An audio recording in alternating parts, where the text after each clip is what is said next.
Let's complete with part 2 of our book. Don't confuse your profession with your business. Most people work for other people, then for the government through their taxes, and finally for the banks that own their mortgages. The poor and middle class spend most of their time and energy working for others. The average American works 5 or 6 months a year just to pay the taxes they owe to the government. Don't confuse your occupation with your business, which is the asset column. Traditional school and career paths are generally what you need. The problem is, you often become what you study. Focus on your asset column, not the asset column associated with the subject. You can invest your own money in assets while continuing to work. Assets that you can use while working are stocks, bonds, mutual funds, rental properties, bonds, royalties on intellectual property, etc. Once you put $1 in the asset column, never take it out again. If you want to buy a liability, first buy an asset that will generate enough money to cover it. Your mind is your most valuable asset. 300 years ago, we defined wealth by land. During the Industrial Revolution, businessmen owned wealth. Today, wealth is information. Poor people often complain that they don't have enough money to take advantage of the offers they see. Hard work, savings, and loans are their only viable options. Rich people know that their own mind is their most valuable asset. Most people buy packaged investments from real estate companies, stockbrokers, and so on. The wealthy generate their investments by making the deals themselves. To do this, they must develop 3 skills: how to find opportunities that everyone else misses, how to raise capital, how to organize smart people. You have to take risks. Let's assume that you have a good knowledge and understanding of investing.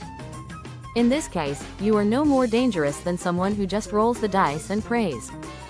Become a generalist rather than a specialist. The authors encourage young people to look for jobs that allow you to learn, not to earn.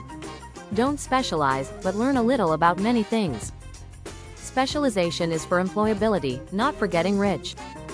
Consider jobs that give you the critical skills to manage cash flow, systems, and people.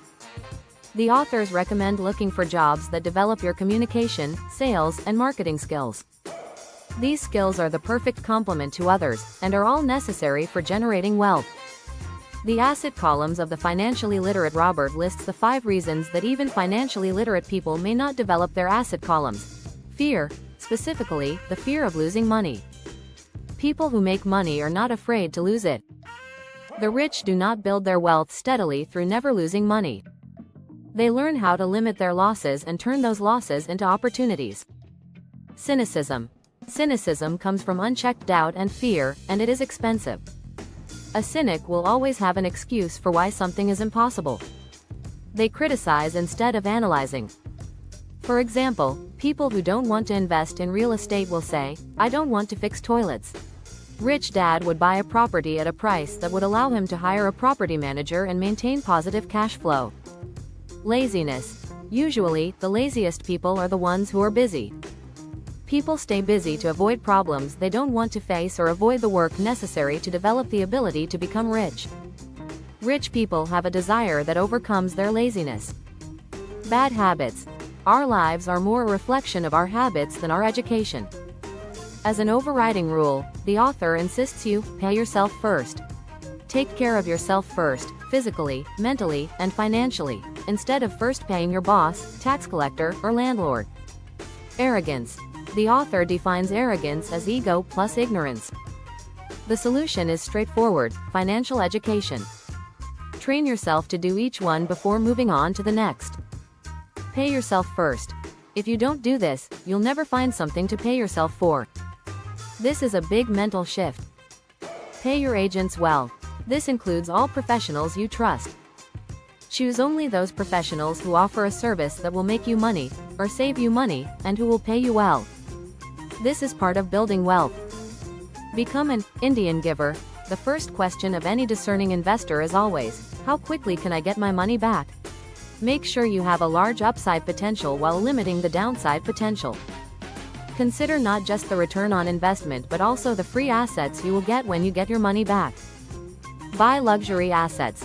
Don't buy luxury items until you have created an asset to match their price. You need a hero. Find an investment hero that makes it look effortless. Imitate them and be inspired. When you teach, you get. The more you teach people, the more you learn. This principle applies to other areas of life too. You'll find that things become much easier when you give first. Stop what you're doing. Take a break and think about what's working and what's not. Look for new ideas. Read books on different topics and learn from them. Find people who are successful at what you want to do. Surround yourself with people who know how to be successful in your field. Be willing to learn. Try to be the opposite of arrogance. Learn every skill you can. Never think that you already know enough about a topic. Make lots of offers. You never know which offers will be accepted. The more offers you make, the more likely you are to get a good deal. Rejections are always part of the process. Look for buyers first, then sellers. This is a tip to close a deal. If you decide to sell your product, you need to make sure there are buyers. Once this is clear, you can start looking for sellers of this product. Learn from history. Study and emulate successful people from the past. Action is always better than inaction. If you don't know what to do, you should do it anyway. Imperfect action is better than perfect action. Thank you for listening. If you like the book, share it with your friends and colleagues. Meet you soon with a new important book.